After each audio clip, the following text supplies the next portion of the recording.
Hello, everybody. Welcome back to another episode of Room for Growth. I am so excited to get to our guest today.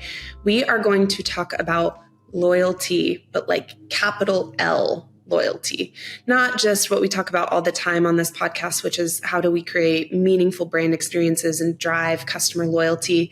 And then, of course, there's loyalty programs, the structure of them, the offers that go with them, the intelligence that you need to make a good one. But today on the show, we are going to talk about financial services in particular, because financial services is humongous, especially for some of the largest brands. It's a regulated market, which makes personalization and technology challenges more prominent. And then just the complexity of those organizational structures creates both, I would say, challenges, of course, but also opportunities to do really unique and advanced things in loyalty. So we're going to get into kind of loyalty at the highest degree. We're going to have a real global perspective and talk about why a global perspective is more critical than ever. Without further ado, let's jump in to our guests.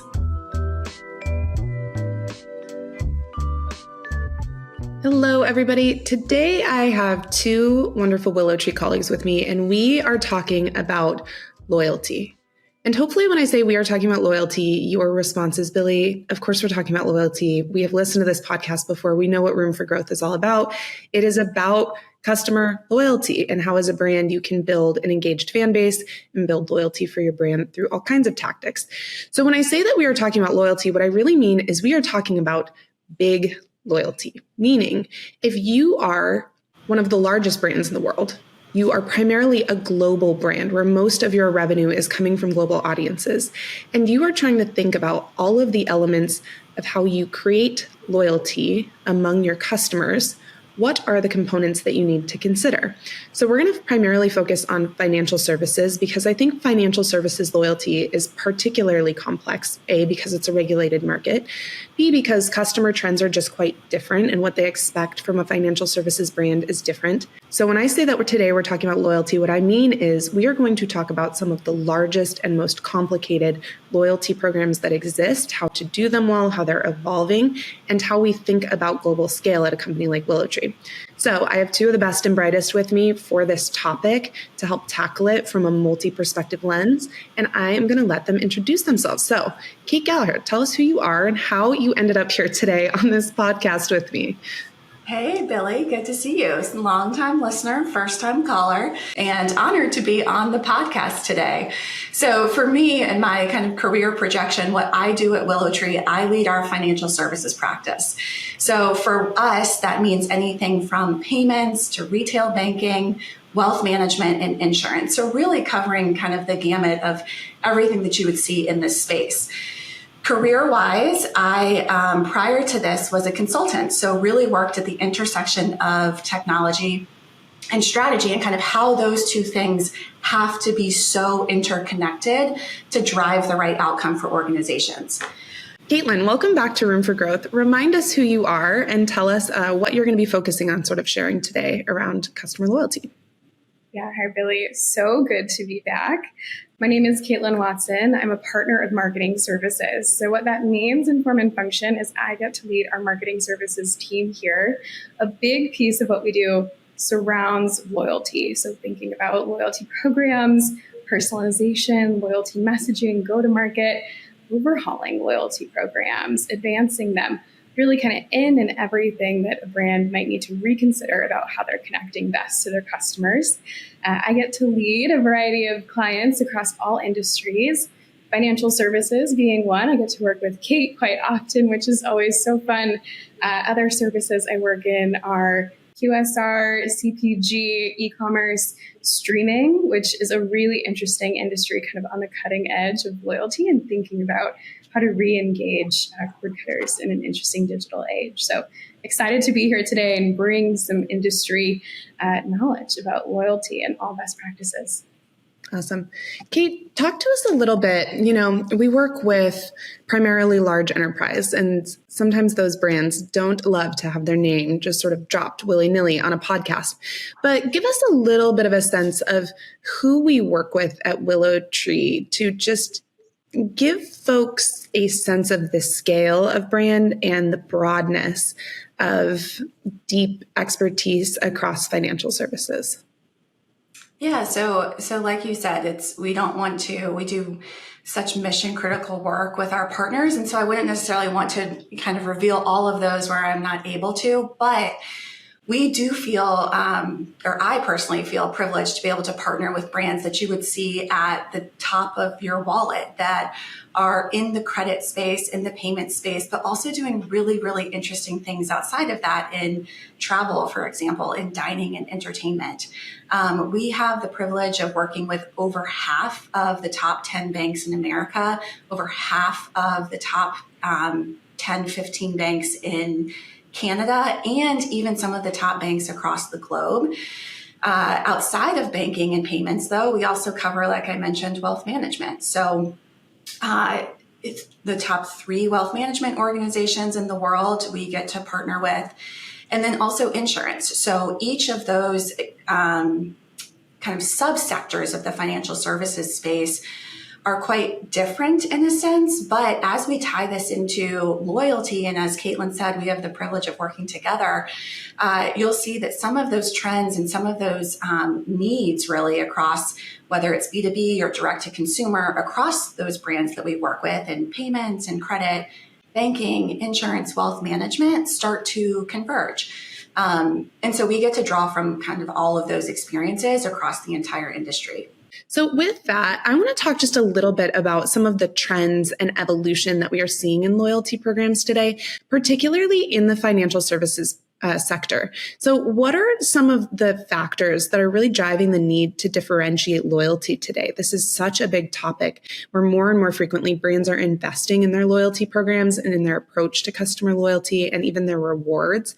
I'm curious, Kate, tell us a little bit about why. Why now are things shifting and shaking? Digital has really impacted the financial services loyalty space in a few ways. It has kind of both sides of the sword in a very positive way and also in almost a negative way that makes it more challenging. So the things that we are seeing, the things that I am seeing in the market specific to financial services is one, just increased diversity of products. Brands are moving outside of just offering a credit card program, right? They're moving into customer lifestyle as well across travel. How can they impact kind of your travel experience? Dining, what can they do to kind of shape really unique, cool experiences for you as a customer? Shopping, moving into the retail space, right? Payments and embedded finance has a huge role to play in that. And so, beyond just having a financial advisor do one thing or a retail bank do another or a payments organization do another, we see an incredible diversity of offerings that's available to a customer in this space. So that's one. And digital expands that, right? 2 is just ease of switching. So, with certain other industries, you kind of get locked into that brand affinity, but in financial services, you're looking for an outcome. You're looking for a specific product or a specific place for someone to hold and guide and advise you on your money and your financial situation. Brand affinity is really hard to capture in this space. And digital has made the ease of switching across brands and really across products as well even easier. And then the third one is just the rise of fintech, which we've been saying for years. So I feel a little bit silly saying that today, but it continues to be true, right? We have digital native organizations that appeal to younger demographics and generations. And as those fintechs are able to be digital aggregators and take all of your spend across every product that you have into one place, it presents kind of more of an opportunity for loyalty, but also more of a challenge because it's easier to lose that brand affinity. Yeah, I think especially because so many big financial brands are based in the US too, a huge change for them is the need to really shift away from a US first mindset, that the way that especially younger people around the world use credit cards or open bank accounts and what they expect from financial institutions tremendously different than a US customer base. So the prevailing wisdom of just like build it for North America and then replicate, test, and optimize, that actually just can't be the approach anymore. So I think that's really brilliant, Kate. Caitlin, I'm curious, you are knee deep in all kinds of loyalty programs across different industries. What kind of trends and evolution are you seeing? Yeah, I think similar to financial services, digitization of companies is global. That is a trend that is hitting everyone everywhere. It is easier than ever for niche products, niche companies to come into the space.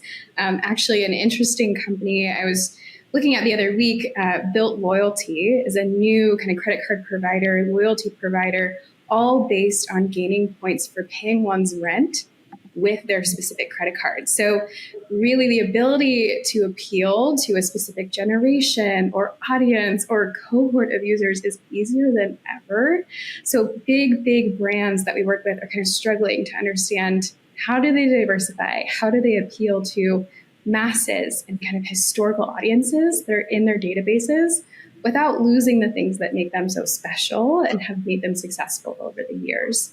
I think security and big data is another topic that financial services in particular, but all companies are really thoughtful of. I mean, especially with the rise of AI, there's a lot of consumer sentiment and mistrust out there. So interestingly, and even some of our own research, we're finding that not only does the way a company, have best data practices and responsibly use personalization matter, but also vehicle matters for loyalty. So in some of our own research on loyalty programs, especially worldwide, an interesting tidbit that we have found is that not only do customers feel more secure accessing their loyalty programs, accessing their financial programs on an app or on a website, but feel less secure on a mobile web experience. So nuances matter when we talk about loyalty, when we talk about how a brand shows up for a client, regardless of industry, but I think specifically for financial services. Totally. I don't think many people would perceive a loyalty program as particularly challenging. So at the moment, the fact that we are seeing so many brands come to us to overhaul their loyalty program, whether it's QSR, coffee, pizza, hotels, financial institutions, travel and leisure, it's a really interesting time. And some of those trends have positive repercussions for the brand in unexpected ways. One of the things that we often see, for example, is that brands are giving too much to their customers too early. They're not actually changing and causing behavior modification. They're not able to, or they previously weren't able to understand customer behavior the way they can now with technology and data. And so now they're much more able to say, we're not going to give quite as much up front. We're going to ask you to do a little bit more for us as a brand, and then we'll reward you more deeply when you actually display the behaviors of loyalty that we want to see. But that can happen in a way where the value exchange is also significantly better, where they may not need to give away, something of high value immediately out of the gate because they can give something of perceived value much more quickly with that personalization. Kate, I'm curious how you see personalization as a critical component of how brands develop their loyalty strategy. What parts of personalization, particularly in financial services, become kind of a real reward for the customer? How do you think about how to personalize loyalty in a way that value exchange is good?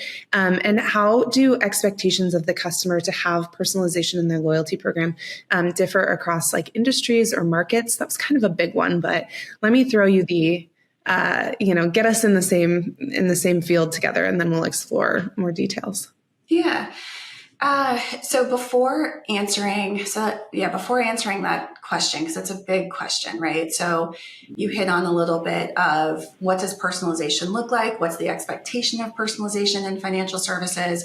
Kind of before even going through that, one thing that I want to back up on is just the loyalty framework that we can follow, that we use at WillowTree early days, right? When we're talking about kind of how do we build a strategy.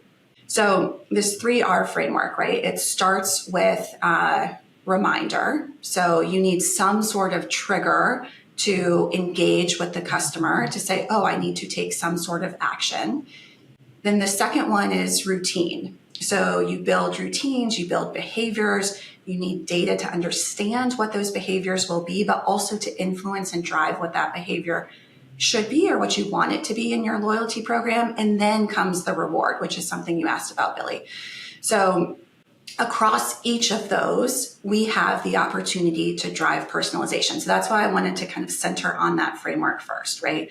So whatever that trigger is, whatever that reminder is, having it personalized, whether it's a mobile push notification or some sort of email communication, or even anything else, right? How is that specifically tailored to your end customer that you're targeting? To the routine. So thinking through kind of what that behavior that you want to drive, is it, to your point, are you hitting a KPI of pure engagement? Are you hitting a KPI of cross-sell and upsell and offering other products within your portfolio? Or is it exposing them to kind of new promotions? And then what is that reward? What you were specifically asking about, though, is kind of how do we see rewards being different in the financial services space versus others? And I actually think it almost can transcend industry, but we're seeing a lot in terms of just specific personalized offers that might not even be for some of your specific products, but maybe a partner that you partner with, right? So in the credit space, we partner with brands that support hundreds, if not hundreds of thousands of retail partners. Can you provide a kind of cross-brand offering so that they feel like they're getting something that is so hyper-personalized to them? Is it other products? Is it other like rates or kind of upsell within your own product portfolio? So that reward, you'd think, in financial services, it should just be if I have a checking or savings account with you, now you should offer me a new credit card. It could be something very, very simple along the path that gives them access to new products, new promotions that they might not be familiar with within your own brand. Can you show small moments of delight that are simple, easy to identify, but really kind of continue to draw that customer into that 3R framework that becomes a habit? You trigger, you create a routine, you provide a reward. Sometimes it can be as simple as that, showing, fun, delightful, easy, engaging progress towards something like a savings goal. Yeah, I love those examples. I am an Amex Platinum card holder, and one of the trends that you called out that's so critical is that more frequently brands are being asked to partner with other brands to double and maximize rewards. So you see this with like an Uber and your hotel, where if you book an Uber from your hotel app, you might get like double points. Or for Amex Platinum, they partner with Saks Fifth Avenue, where you get a $50 credit twice a year, I believe. And I would never have really purchased from Saks Fifth Avenue. It's just not a place that I normally frequent. But because they have this partnership and I'm aware of it as part of my card holder, it's not necessarily a loyalty benefit. It's not like I'm using my points necessarily to go shop there. But it's just this sort of like surprise and delight and a way of exploring brands that I might not have. So I do think more and more frequently, even partnership becomes a really critical component of how you set your strategy as a global financial services brand. Caitlin, you deal in the nitty gritty of customer data every day. You work on projects, everything from setting up customer data platforms and thinking through naming conventions and how to do, appropriate analytics marking for different apps and websites. I'm curious how you think about personalization, particularly in financial services, but more broadly. What is the customer really asking for today, and how are we enabling it? Yeah, Billy, I think the biggest thing to underscore from what you all are saying that I see as so exciting and as the opportunity that financial services has in really outside of cash back or giving benefits like low ATM fees or better customer experience overall, really that benefit that most, especially credit card services, find is in those partnerships. And they're really kind of the first to do it, right? It's quite different from a Starbucks where you might buy a coffee, get a coffee, buy a coffee, get a coffee. They're extending their brand into these partnerships. So while that's so exciting and there's so much ground to lay there, that's actually where we see a lot of our partners still struggling today, because the data that underpins delivering that right partner to the right person is actually quite hard still to orchestrate. So having the right tech stack as your foundation to be able to power and enable those personalized experience, whether that be on web or mobile or your marketing channels or even paid channels, is quite an organizational feat to pull off. Understanding customers who are in your database, what they're doing, how they're behaving is so, so, so important. And then creating all the fundamental channels and ways in which you're going to connect up. The advice that we give even to large global brands is to start small and to test. So to test out use cases, to test out where you think you might be able to move the needle. And this changes globally. I think we said earlier, all of our research findings time and time again help to underpin designing for North America first is just not the way to reach global markets unless you're independently kind of creating offerings and services and experiences for each of those markets, which most aren't doing and isn't, great at scale. It's really thinking about new markets where credit is actually quite a new offering to those audiences, and considering how cultural impacts might also tailor these cohorts. So underlining that, Billy, it is not easy. That is where we often spend the bulk of our time in helping our financial institutions or even other industries just understand who are their users, what do they want, and then putting kind of all the pipes in place to be able to make that personalization happen. Totally. Caitlin and Kate, I think a lot about a brand that we recently worked with together that's a major financial institution. They're trying to build a more personalized marketplace, just meaning when you show up on their website or in their app, they want to make sure that the brands that they partner with, and frankly, brands that they don't, are providing the best offers to customers. So, this is a pretty table stakes experience. You sign into your app, you see that you have, 10 offers from different brands. It might be like 5% off at this brand or 10% off at this brand. But just the logistics of how you make that compelling and available is very challenging. So for example, and this is just an example, as a credit card company, customers assume, hey, I love Nike. I shop at Nike all the time. If you are my credit card provider, you can see how often I'm shopping at Nike and how much I'm spending. Why wouldn't you give me a Nike offer if that one's available? Or my zip code, the region I'm in, that, I don't have a White Castle anywhere near me. Why would you serve up that offer, for example? It's very interesting to say things like, to work with a brand where it'd be easy to say, let's take past purchases and location, use just those two data points to determine which offers you should surface to them first in their app experience.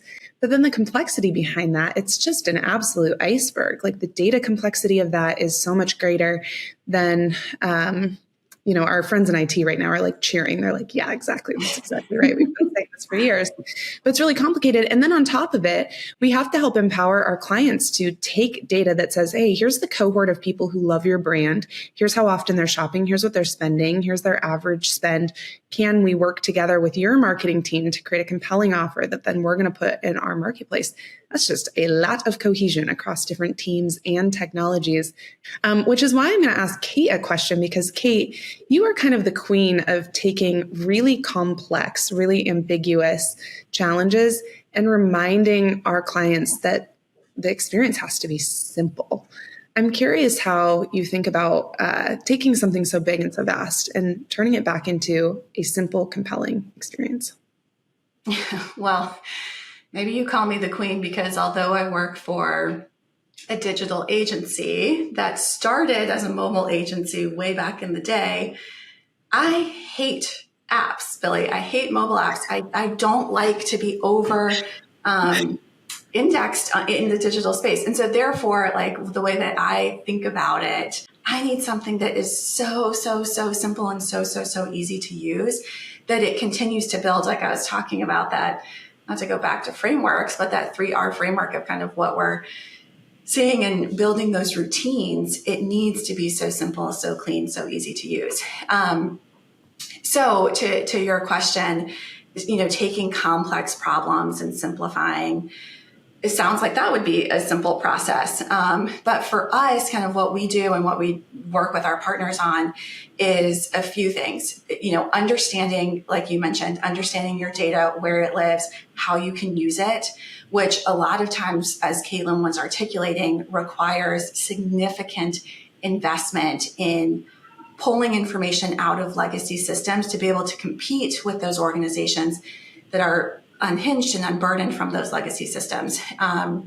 So that's number one, kind of understanding your data foundation, kind of where it lives, how you can use it, and then pulling it into something like models that it can be surfaced in a really clean, simple way to an end customer. Number two, though, for kind of simplicity, we think a lot about and do a lot of research just talking directly to customers about what they want to see and how that should be surfaced in truly a UI UX perspective.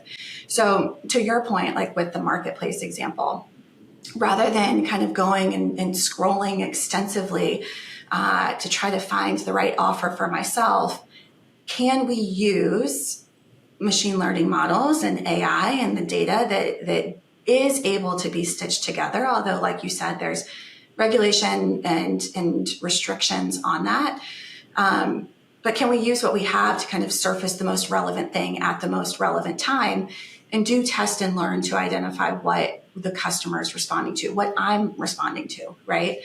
And then can you make the design so clean and simple? So can you make that reward so clean and simple that it's easy to come back to? I think that's critically important as well. Yeah. Caitlin, I'm curious what else you think about in terms of, the behavior modification that brands should be aiming to achieve, or what they would measure, or how they might determine what priorities to put first when they think about how to hit the intersection of kind of like delight, but also brand value in a compelling way. For every brand that's investing in these loyalty programs, there has to be an outcome for the spend that they're creating, but sometimes that's very lagging. I'm curious how you think about this. Yeah, that's a great question, Billy. And every brand looks at a couple different things. However, they all center around understanding churn of users. So like Kate mentioned earlier, the ease of switching, especially in the credit card provider space, is higher and higher every day. It is easier, faster, better to sign up for something with a click of a button in installing a new mobile app. So retaining customers, longevity and lifetime value of that customer is something that we track tooth and nail. We know as marketers that it is far less expensive to retain a current customer than to acquire a new one. So really nurturing those customers and understanding how they're returning to your app or web property, how they're using their points, as you mentioned, Billy, how they're spending with you, what share of wallet do you have with them is so critical to keep a pulse on. So those are kind of the indicators that we always use to understand, are things going well?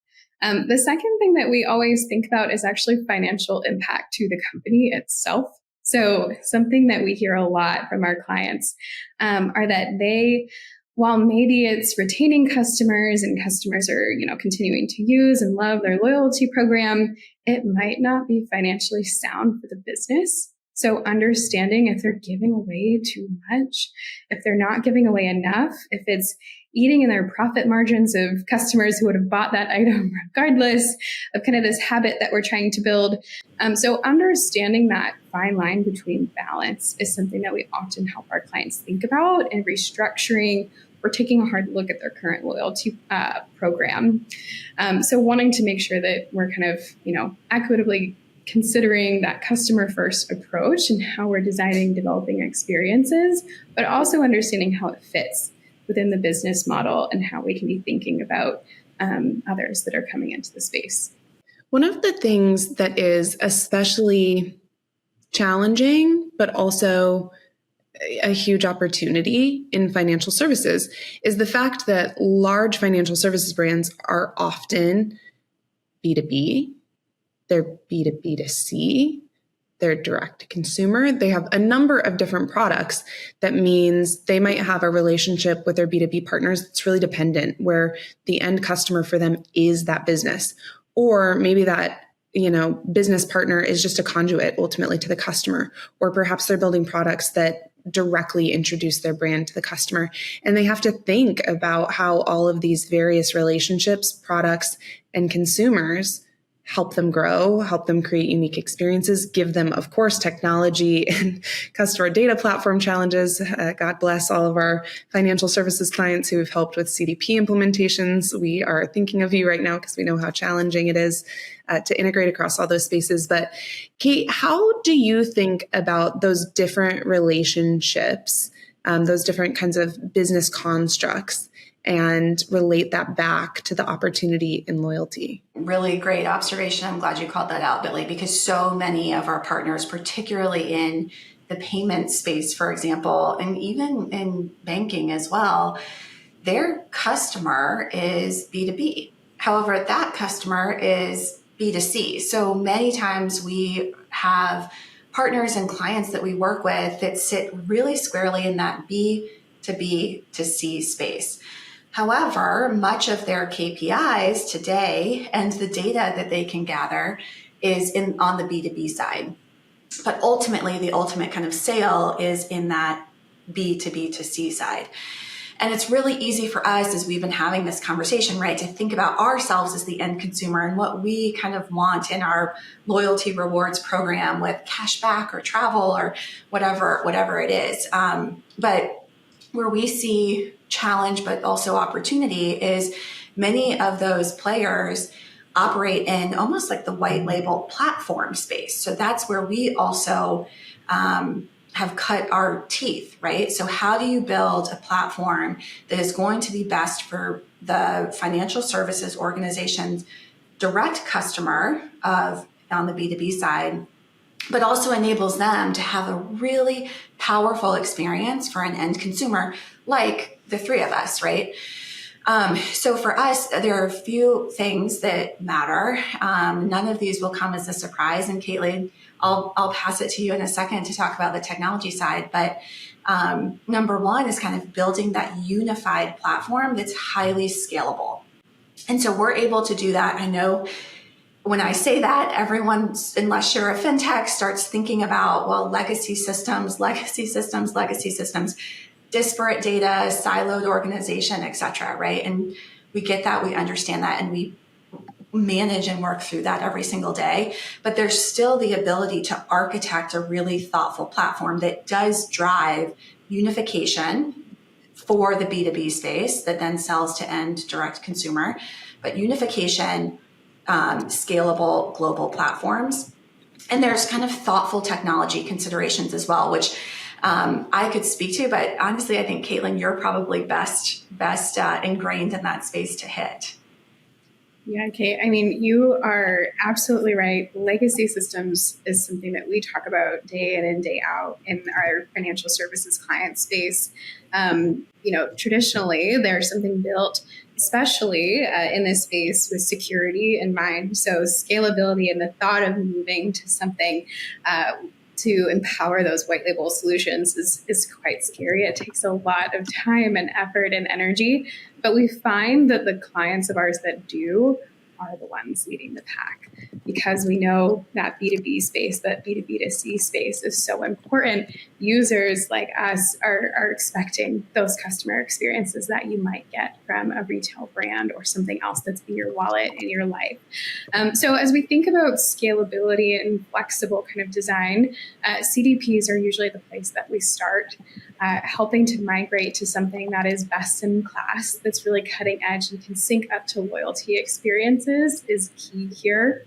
We think about things like an Adobe partner that have that flexibility, have that scale, are always investing in upgrading their platforms, their custom solutions, to be able to meet kind of the needs of the industry and the needs of the customer where they are today. So pinpointing the right solutions partner is ideal. And then investing that time and kind of migrating off to create that scalable white label solution, oftentimes, Kate, as you mentioned, is really critical. As we think about scale too, it's not only scale in volume or scale in personalization, but scale in a global manner as well. Fundamentally, being able to shift on a dime the experience that a user gets when they log in, thinking about that modular design, thinking about how we can serve up the right thing at the right time to the right user wherever they are.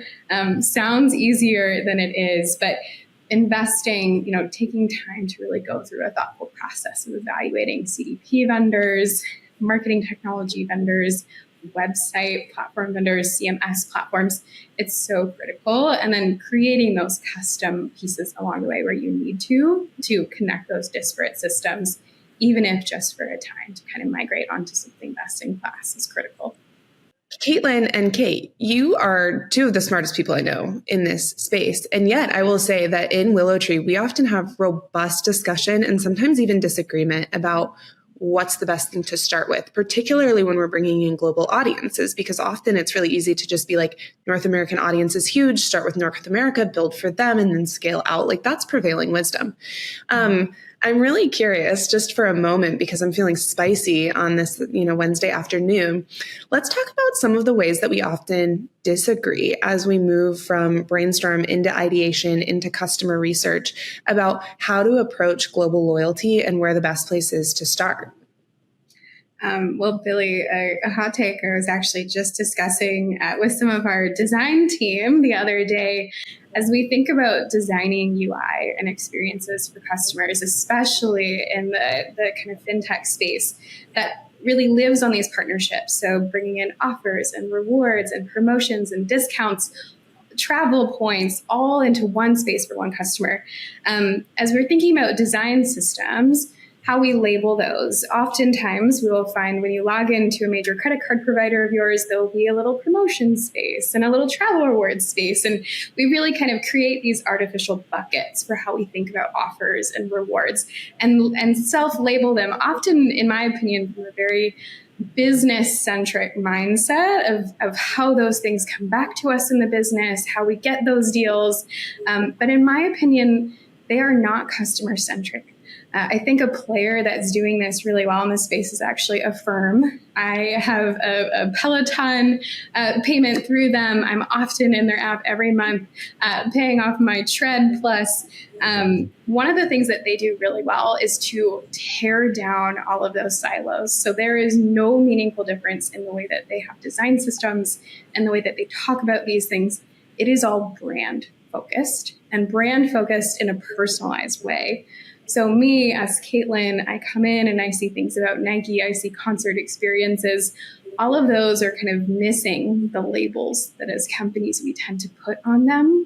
And I think what that does is opens up that feeling of a truly personalized experience, whether truly personalized or not, even if it's, a quarter of a mile away there. What we're getting to is kind of breaking down those artificial silos that can sometimes shackle us as companies and really connecting with the user on the thing that matters most to them, which is what they're getting in return. So an interesting place to be in, I think, specifically for fintech as we consider, but really examining where are we using language or even pushing on consumer experiences or in our white label experiences, things that might just be old norms that we have as companies and folks within the industry, and examining those and what they mean to the consumer, kind of pushing ourselves on being consumer first.